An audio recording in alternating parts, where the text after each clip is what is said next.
Intense Vibe time. Let's go. Congrats to Coffee on her Grammy nomination. Pick up all the other artists too, but it's a big deal for Coffee. To us, yeah. Congrats as well to our very own Tal, who was nominated for a Prime Minister Youth Award. Big up yourself, Tal. Thank you, guys.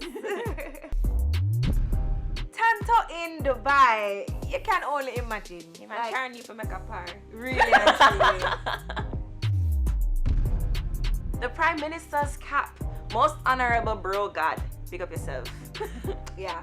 And finally holding the spot this week, the newest internet sensation, Mr. Bakit rose to fame after appearing on the news in Miami after he killed a man who tried to attack him and his family. This is what going to happen now. You going to kill me and me going to kill you. Let's see. A split-second decision that likely saved the life of 60-year-old Danny Stewart, his girlfriend, and his 11-year-old son. I rather his life going on, not mine. I got a son to take care of. His interview with the news team has gone viral. Only a Jamaican, I swear. Like, only. That's it for the Intense 5 tonight. Remember, you can follow us on IG at TVJ Intense. Up next, the Afrobeat Connection. Intense Zoom Forward.